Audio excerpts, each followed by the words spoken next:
So, for anybody that didn't see Grown Ups 2, it was my second Adam Sandler venture, and I played Frat Boy Milo. No joke, in the fucking credits is Frat Boy Milo. And before I even got the job, I got a text message from Sandman, and it said, "You're gonna crush in Grown Ups 2." I was like, okay, so I called my agent, and I was like, "Hey man, have you guys heard anything about this, Grown Ups 2? Like, do you know anything about this?" And they're like, "No." So I wrote back to Sandman, and I was like, "Hey, yeah, cool, stoked."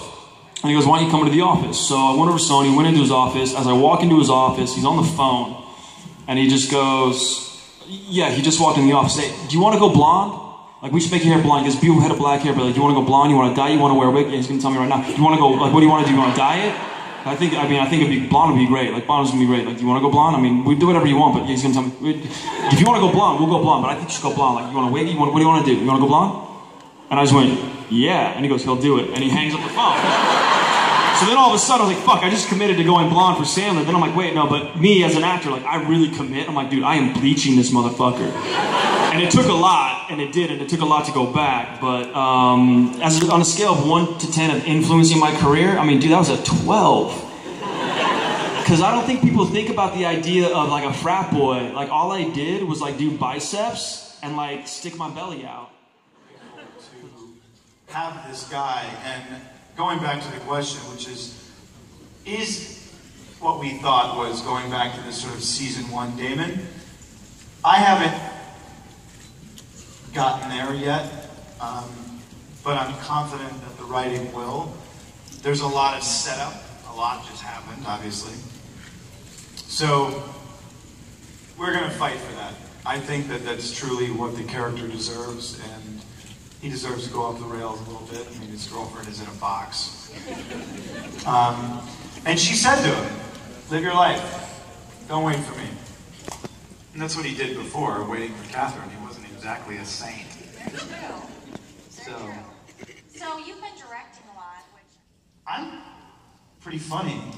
I mean, as far as like my friends go, they say I'm typically a pretty funny person. Why on earth, living in Hawaii, having so much fun, skinny dipping with our cast like 3 days a week, why didn't Boone fucking smile more? So Boone probably would have picked it apart, exposed to all these elements, and just said, I want my cappuccino, and who can I write a check to get me the fuck out of here?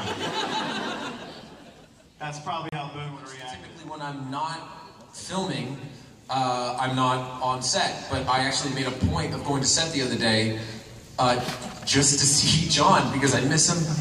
But yeah, John is in John form all the time. I suspect the first prank will happen 5, 6, maybe 7 seconds after we work together.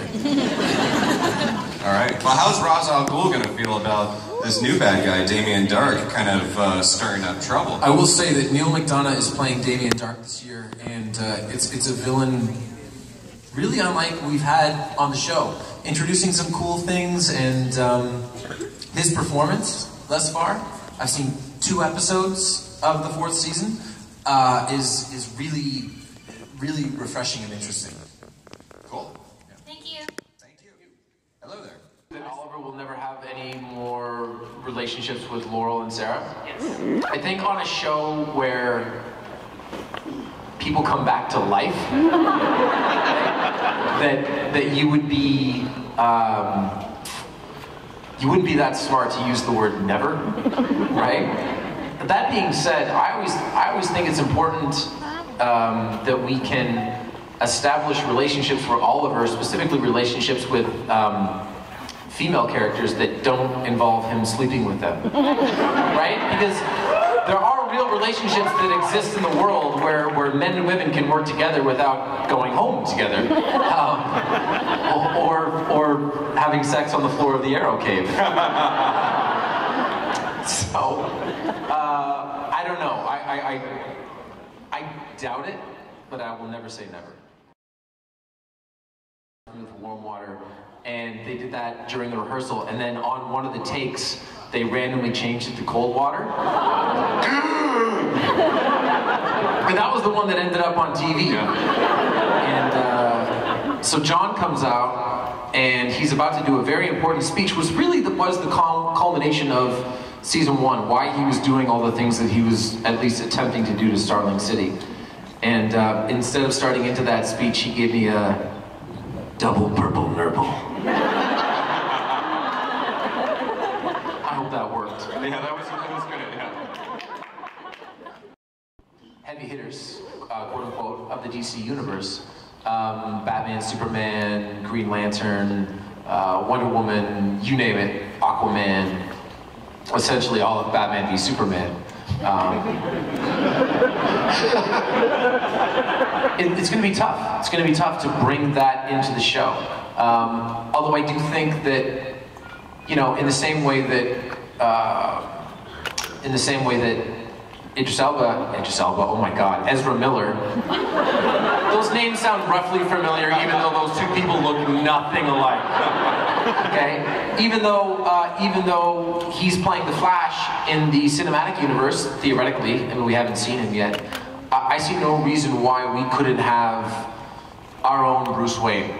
That's my opinion. That might not be DC's opinion, and they're the bosses. Oh, thank you. Okay, but if you're coming to the wine mixers tonight, I'll probably sing. Hey, Wizard World Chicago, you guys have been amazing. Thank you so very much, everybody.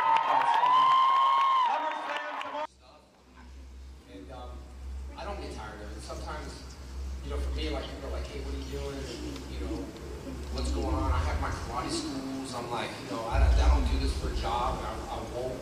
It's not like I wanted to have it as my job. That's why I think I can do it. If it was my job and I had to go somewhere, it would be kind of like hard. And if I didn't hear people that were like, hey man, you know, I know you're tired of this, but you're my hero. If I didn't hear that, I would get tired of it. So never feel that if you have a story that changed your life, or, you know, I'd like to hear that. Most people might not. Maybe other actors don't want to hear that. Like, hey, you were on this show or that show, but for me, I kind of need it. You know what I mean? And but yeah, it's been a long. You know, I look back and I think, man, 4 or 5 years, and you know, and I have loyal fans like, you know, Penelope's been here for so many years, and I know her, and one time, she was making noise outside my hotel room, and I took a picture through the peephole, and I recognized her because she's been here, and I remember all my fans, and I was like, man, I was gonna like, tell someone, but then I was like, I can't, there's my fans outside the door, like, what am I do, open it, like, be quiet, man, oh, you the Green Ranger? Yeah, hey, sorry. So I was just peeping through the hole, Penelope, and you need to shut up, and but I love it, man, and I don't get tired of it. I think I get tired of when it's over, traveling, all that other stuff, you know, because I could really do it all day long. People think my hands cramped up. You know, I have family here that I haven't seen in a while that came to say hi to me today, and I was thinking, it's kind of sad because I haven't seen them, but they got to stand in line to see me. That's how busy I am, but I don't want it to be like that, you know what I mean? But it shows popular. I'm trying to handle everyone, and Periscope for short. Jeff Curran's camp is kind of, you know, about an hour away from CM Punk's camp. Those two coaches are okay, but they butt heads a little bit. And so, you know, I'm going to go train with Jeff because he's a friend of mine. And, you know, when I went to talk to Joe and everyone at the UFC, I just want everyone to know that I'm serious about it. And, you know, if I have to tone back a little bit from shows, maybe do like a one day or whatever, I just got to train. But as far as, I'm not worried about, like, career-wise or anything like that, because, like, I have everything I want. And, like, I think it's important to be passionate about what you do. And even if I wasn't up here and had money and I was happy in what I do, that's what I would do. You know, because I help iFly a lot. And I go up there and I help those guys a lot. And, you know, I clock down just for fun with those guys. And it's like a $9-hour job. I do it for therapy.